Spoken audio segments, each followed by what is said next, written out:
الله أكبر الله أكبر الله أكبر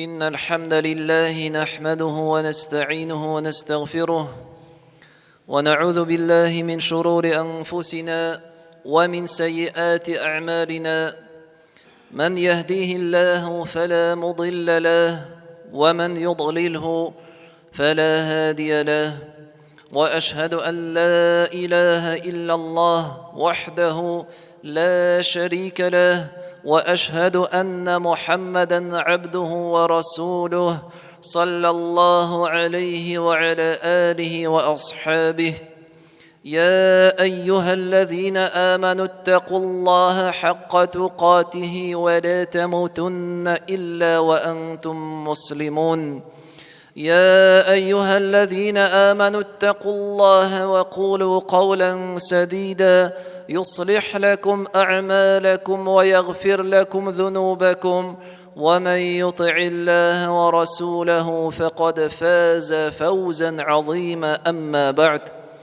برشا مقطع خمد وثناء غلمنرنن ربصي خوجاسي إدارشسي الله رب بزغغنا تيشلي شهادت كترم الله تان باشقا غيبادتك لايقlı إله yok ve Muhammed Abdullah oğlu anın soңғы ilşisi hem peygamberi. Kimge Allah Rabbimiz Subhanahu ve Teala hayırlısın tilese yardemin salsa, ana hiç kim hem bir nerse ziyan kitire almaz.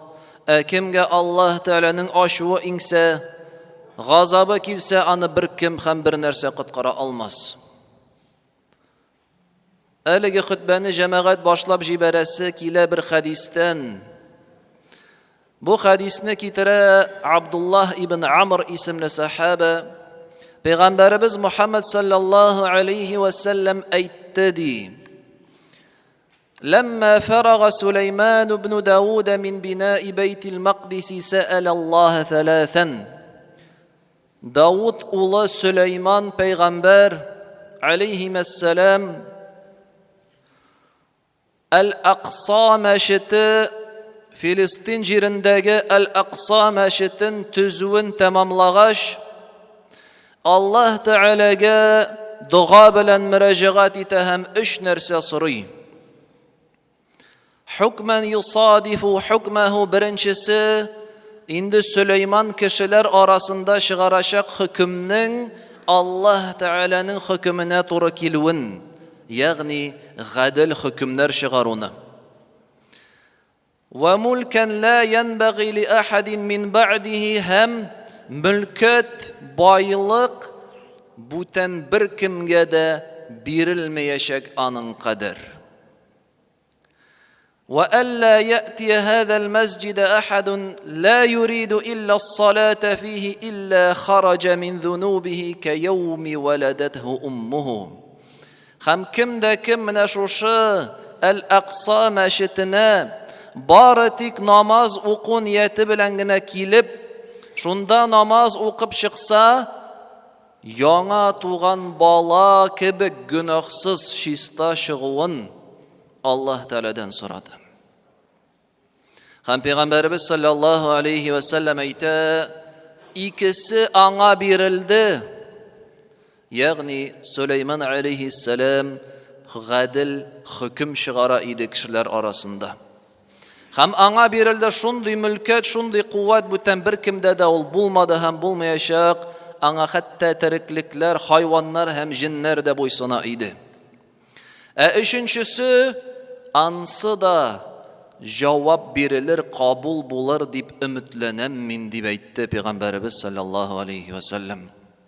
Yani kimde kim Al-Aqsa meşitine Filistin, Palestina jirliginde meşitke barıp baratik namaz gına okuanın niyeti şunda kirip namaz okup çıksa yana tuğan bala gibi günahsız şista bak bulup çığa. Mındıy savab cemaat biz qayan alalabız tağın haş kılıp gına Хаж кылып Мәккә җирлегенә, димәк, әлеге җир, әлеге мәчет һич шиксез олуг, бөек дәрәҗәдә икәнлеген белдерә безгә бу хадис. Һәм Аллаһ субханаһу ва тааля үз китабында Ал-Акса мәчетен зурлап әйтә: Субханаллазі әсра би'абдихи лейлан минал масджидил харами илал масджидил акса аллазі баракна хавлаху линурияху мин аятина иннаху хуас сами'ул басир. Үз аятларыбызны күрсәтер өчен үзенең кулы Мухаммадны Кәгъбатулла мәчетеннән тирә-юне бәрәкәтле булган Ал-Акса мәчетенә күчерүче Аллаһ барча кимчелекләрдән пак, чыннан да ул бөтен нәрсәне ишетүче һәм күрүче ди. Аллаһ субханаһу ва тааля әлеге Исра сүрәсендә Ал-Масҗидул Акса, Акса мәчетен искә ала. Һәм нәрсә ди? Бу мәчет аның тирәсе бәрәкәтле ди. Бу изге урыннар демәк. Һәм шушы төн Исра вәл Ми'раж кичәсе Пәйгамбәрбез саллаллаһу алейхи ва саллям Мәккәдән Ал-Акса мәчетенә бара. Һәм шунда барча булган пәйгамбәрләр белән басып, имам булып намаз укыта. Һәм шул мәчеттән ул күтәрелә 7 кат күк өстенә. Шушы мәчеттә җәмәгать аның тирәсендә чыга. Безнең бик күп пәйгамбәрләр, алар арасында Ибраһим, Исмаил, Исхак, Яъқуб, Дауд һәм аның улы Сөләйман һәм башка пәйгамбәрләр. Бу мәчет Ал-Акса мәчете Мәккәдәге Харам мәчете белән, Мәдинәдәге пәйгамбәребезнең саллаллаһу алейхи ва саллям мәчете белән бер рәттән тора хадисләрдә. Пәйгамбәрбез саллаллаһу алейхи ва саллям әйтте: юл тоту рөхсәт ителә 3 мәчеткә генә. Мәккәдәге Ал-Харам, Мәдинәдәге минем мәчетем һәм Ал-Акса мәчете дип әйтте. Ул гына түгел, җәмәгать 5 вакыт намаз фарыз булгач, 3 ел буе мөселманнар намазларын кая карап укыды? Кайда иде безнең кыйблабыз? Кыйбла ул безнең намазның шарты. Biz bilәбез, намаз кабул булсын өчен тәһарәтле булырга кирәк, гысыллы булырга, гауратны капларга, чиста, пак булсын урының һәм кыйблага таба карап басырга. 3 ел буе мөселманнар карыйлар иде, Мәккәгә түгел, Ал-Акса мәчетенә карап намаз укыйды җәмәгать. Пәйгамбәрбез саллаллаһу алейхи ва саллям һәм мөселманнар. Бу җирләр һәр вакыт мөселман өммәте өчен, мөселманнар өчен кадерле булды. Улуг галимнәребез аннан чыкты. Шәхсан Газза шәһәрендә имам Әш-Шафи'i туа. 4 мәзһәбнең берсенең имамы улуг галимебез. Шуңа да җәмәгать бүгенге көндә без шушы җирләрдә, изге урыннарда булган бузыклык, кытышкыч вакыйгаларны күреп, анда мөселман кардәшләребезгә каршы кылынган җинаят, преступление, зулым, несправедливость, аларны күргәч, анда мөселман кардәшләребезнең йортлары җимерелүен, мәчетләренең җимерелүен, шифаханәләренең, анда кардәшләребез карт, хатын-кыз һәм сабый балаларының өстенә шартлаткыч бомбалар төшүен күргәч, һәрбер мөселман кеше нишли? Аның күңеле әрни җәмәгать. Аның күңеле әрни. Ул кардәшләре өчен борчыла, ул кардәшләре өчен кайгыра. Һәм бу мөселманлык сыйфаты һичшиксез. Пәйгамбәрбез саллаллаһу алейхи ва саллям әйтте: مثل المؤمنين في توادهم وتراحمهم وتعاطفهم كمثل الجسد إذا اشتكى منه عضو تداعى له سائر الجسد بالسهر والحمى. Müslümanlar di, uz ara yardım ituda, uz ara merhametli buluda, alar bir ten kibik, bir gövde. Әгәр дә гәүдәнең бер агъзасы ширләп китсә, нишлитән? Ул йоклый алмый. Ул кыза башлый, аның температура, лихорадка барлыкка килә. Менә шушы авырткан агъзага аның өчен борчылып, аның өчен аңа ярдәм итәргә тырышып. Һәм бүгенге көндә дә җәмәгать, һәр бер мөселман Аллаһ Тәгаләгә ышанган, кыямәт көненә иман китергән, шулай ук борчыла үз кардәшләре өчен. Аңа бүгенге көндә тормыш элекке кебек түгел, җәмәгать. Һәм ул элекке кебек булырга да мөмкин түгел. Ашаган дөнья ләззәтләренең, ризыкларының тәме юк. Төннәрен борчыла, дуга кыла, намаз торгыза, кардәшләре өчен Аллаһ Тәгаләдән сорый.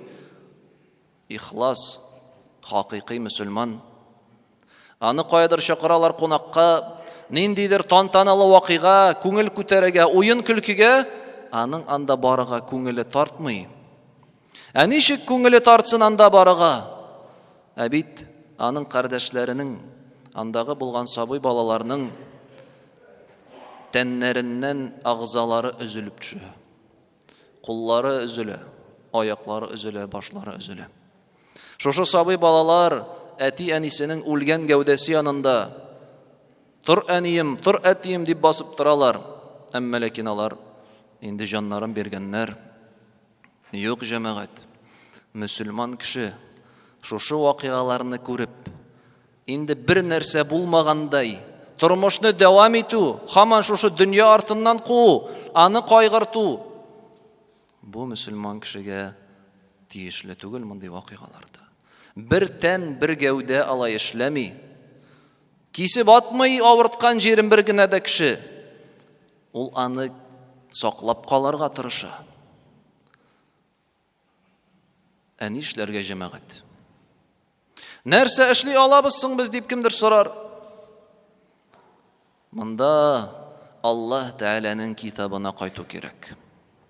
Һәм Аллаһ Тәгаләнең китабына кайтсак, без үзебез өчен ике бик әһәмиятле эш табырбыз. Иң беренчесе, Аллаһ Субханаһу ва Тәгалә безгә әйтә: "Ва қала раббукум уд'уни астаҗиб лакум." Раббыгыз әйтте сезгә: "Сорагыз миннән, мин сезгә бирермен" диде. Дуга, җәмәгать. Дуга ул мөселман кешенең иң ныклы коралы, иң көчле коралы һәм калканы. Ләкин ихлас дуга, шын күңелдән чыккан дуга, борчылып кылган дуга. Кемдер әйтерсез, һаман дуга сөйлисез, мин дуга кылам инде. Әмма ләкин ничек кыласың син ул дуганы? Үзең өчен, үзең кайгылы хәсрәттә, авыр хәлдә булганда кылган кебекме? Яисә өстемнән төшерү өчен генә дуга кыласыңмы син? Үзеңә авырлык килде. Әйтик, балаң ширләп ята, терелми һаман. Шул вакытта кебек Аллаһка мөрәҗәгать итәсеңме? Туганың, якының ниндидер фаҗиага эләкте, аның өчен дуга кыласың, исән калырмы, юкмы белмисең. Шул вакытта кебек ихлас кыласыңмы син? Менә нәрсәне уйларга кирәк. Ихлас, шын күңелдән борчылу, Аллаһ Тәгаләгә ялвару, аңа өметләнү булырга тиеш дуга кылганда. Шул вакыт Аллаһ Субханаһу ва Тәгалә ярдәмен бирер. Икенчесе, Аллаһ Субханаһу ва Тәгалә безгә әйтә Мухаммад сүрәсендә: "Я айюхаллазина аману ин тансуруллаха янсуркум ва юсаббит aqdamakum." Эй иман китергәннәр, Аллаһка ярдәм күрсәтсәгез, ул сезгә ярдәм һәм җиңү бирер ди. Һәм сезне ныклы итер ди. Аллаһка ярдәм күрсәтсәгез, Аллаһ үз ярдәмен бирер, җиңү бирер сезгә һәм ныклы итер сезне ди. Нәрсе ул Аллаһ Тәгаләгә ярдәм күрсәтү? Галимнәребез бердән булып әйтәләр, Аллаһ Тәгаләгә ярдәм ул Аллаһның диненә ярдәм итү. Аллаһның динен куәтләү өстендә эшләү, аны таратуда, аны үстерүдә хезмәт кылу. Көшең белән, малың белән, гыйлемең белән нинди хезмәт куя аласың, шуны кую динне үстерер өчен. Һәм иң элек ул һәр кеше үзеннән башлый әлбәттә. Чөнки динне үстерү ул үзеңнең көчле мөселман шәхсе булуына кайта.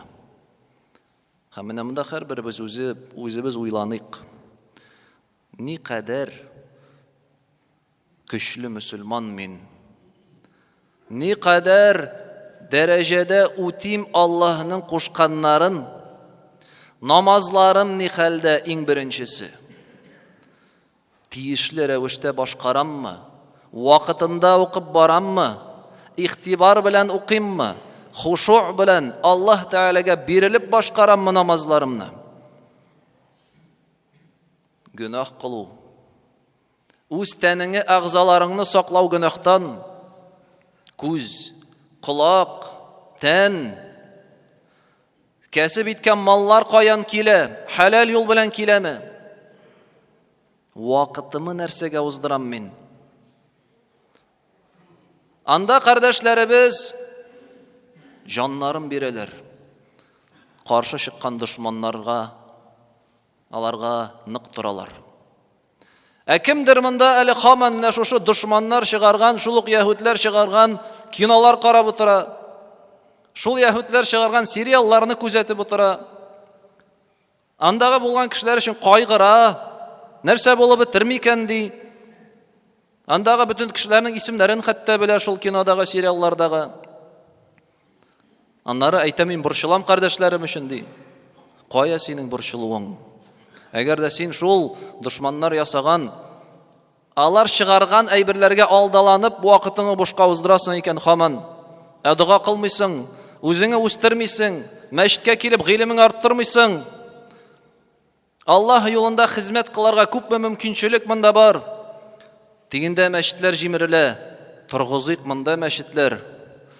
36-нчы микрорайонда ничә ел буе җәмәгать мәчетебез төзелә, әле һаман шуны күтәрә алмыйбыз. Борчылабыз икән мәчетләр өчен, монда ныгытыйк, аларны үстерик, торгызыйк. Үзебезнең мәчетебез кыйыла бара. Аны кем күрә? Балалар тигендә вафат була. Ләкин алар бит җәмәгать, алар бит инде хәзер җәннәттә. Аларга менә бу мизгелләр онытылды. Аларның хәерле тормыш кына көтә. Бер нинди кайгылары юк ул балаларның. Монда үзебезнең балаларыбыз бар. Алар нинди хәлдә? Ничек без аларны тәрбиялибез? Һаман кулларында телефон тотып юк-бар әйбер карыйлармы? Шул ук файдасыз, аларны бозучы әйберләрме? Алар өстендә эшлә. Тигендә вафат булса, безнең кардәшләребезнең балалары, бында үз балаларыбызны үстерик, динебезне куәтләүче ныклы шәхесләр булсыннар дип. Менә шул ул җәмәгать ярдәм. Менә ничек без ярдәм итә алабыз динебезгә? Аллаһ Тәгалә дине өчен хезмәт куярга, тырышырга, вакытны бушка уздырудан туктарга кирәк. Шул вакыт Аллаһ Субханаһу ва Тәгалә җиңү бирәчәк. Шул вакыт куәт киләчәк. Шул вакыт Аллаһның ярдәме булачак. Булай бер нәрсә эшләмичә, вакытыңны бушка уздырып, мин инде кайгырам алар дип, алар өчен дип, гамәлдә синең булмаса дин өчен кайгыру, Аллаһ Тәгаләнең дине өчен кайгыру, аны үстерергә, аны таратырга хезмәт кую, ислам диненең матурлыгын, гүзәллеген, күркәмлеген күрсәтү тирә-юньдәге кешеләргә, күршеңә, эштә булган дусларыңа, аларны өндәү, аларны чакыру, дин белән таныштыру. Менә ул җәмәгать безнең ярдәм нинди булырга тиеш. Шул вакыт Аллаһ Раббыбыз Субханаһу ва Тәгаләнең ярдәме килер һәм җиңүе килер. أقول قولي هذا واستغفر الله العظيم الجليل لي ولكم ولسائر المسلمين فاستغفروه إنه هو الغفور الله أكبر الله أكبر الله